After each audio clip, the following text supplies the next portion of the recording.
انتہائی قابل مذمت ہے، انتہائی افسوسناک ہے۔ دنیا میں شرمندگی ہو رہی ہے ہماری، جس طرح سے عورتوں سے، جس طرح سے گھر کی چادر اور چار دیواری کو پامال کیا جاتا ہے، اس سے بدترین دور میں نے اپنی زندگی میں نہیں دیکھا۔ یہ جو زبردستی اس وقت پریس کانفرنس کا سلسلہ شروع ہوا ہے، یہ سیاست میں آپ اس کو کتنا اہم قدم دیکھ رہے ہیں؟ یار چھوڑو، یہ ریپوٹیشنسٹ ہے، ریپوٹیشنسٹ ہمیشہ پیرنٹ ڈپارٹمنٹ میں چلے جاتے ہیں، وہ اپنے واپس اپنے اس پیرنٹ ڈپارٹمنٹ میں چلے گئے جہاں سے وہ ڈیپوٹیشن۔ تو سر جو لوگ چھوڑ کے گئے ہیں، آپ پیپلز پارٹی کو ریکمینڈ کریں گے کہ آپ اس پارٹی میں؟ بالکل نہیں کروں گا، جس میں وفا نہیں ہے وہ انسان ہی نہیں ہے۔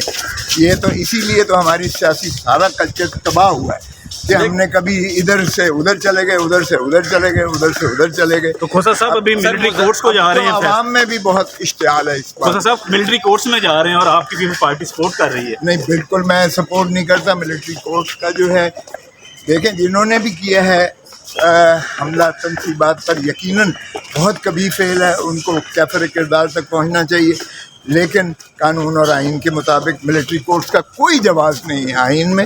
پہلے بھی جب APS ہوا تھا تو آئینی ترمیم کرنا پڑی تھی، بغیر آئینی ترمیم کیے ہوئے ملٹری کورٹس کا کوئی جواز نہیں ہے۔ عمران خان آئسولیشن میں چلے گئے ہیں، کچھ نظر آ رہا ہے آپ کو؟ کچھ بہتری کی طرف کچھ ہو سکتا ہے؟ کوئی آپ سارے اگر ہمت کریں گے تو ہو جائے گا۔ آخری بات سر، اگر عمران ریاض اور ابراہیم جو ہے، کیا نام ہے، سمیع ابراہیم جیسے اگر جو ہے صحافی اس طرح سے اغوا ہوتے جائیں گے یا مسنگ ہوتے جائیں گے یا ارشد شریف کو مارا جائے گا تو پھر اس ملک کا سر عمران خان صاحب کے ساتھ ڈائلاگ ہونا چاہیے سر؟ کہاں پر ہیں، کس کے پاس ہیں اور کیوں نہیں پیش کیا جا رہا؟ ہاں، وہ مجھے کیا، میں اللہ کرے، اللہ میں دعا گو ہوں، اللہ اسے زندگی لمبی دے اور اللہ تک کرے کہ وہ زندہ۔ سر عمران خان صاحب جو ہیں وہ ڈائلاگ کے لیے کہہ رہے ہیں، پولیٹیکلی کیا عمران خان صاحب کے ساتھ ڈائلاگ کرنا چاہیے یا ڈیموکریٹک وے ہے کہ ڈائلاگ کا آپشن بالکل ختم ہونا چاہیے؟ اگر ملک کو تباہ کرنا ہے تو مت کیجیے گا ڈائلاگ، لیکن ڈائلاگ کی بات یہ ہے کہ خان صاحب کو اپنے موقف پر اگر تو قائم اور دائم رہے تو عوام اس کے ساتھ ہوگی۔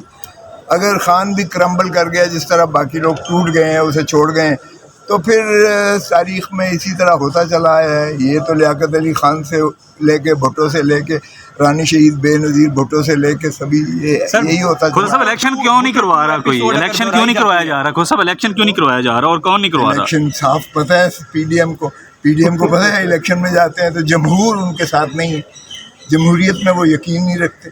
یہ فیسسٹ ڈکٹیٹرشپ ہے، جتنی دیر ڈنڈا کے ساتھ آپ چلا لو گے اپنی حکمرانی کر لو۔ سر اگر بھٹو 2 کا ایپیسوڈ دہرایا جاتا ہے تو آپ کو کیا نظر آتا ہے؟ مستقبل کیا ہوگا اس میں؟ بڑی تاریخ کی بدقسمتی ہوگی، بہت۔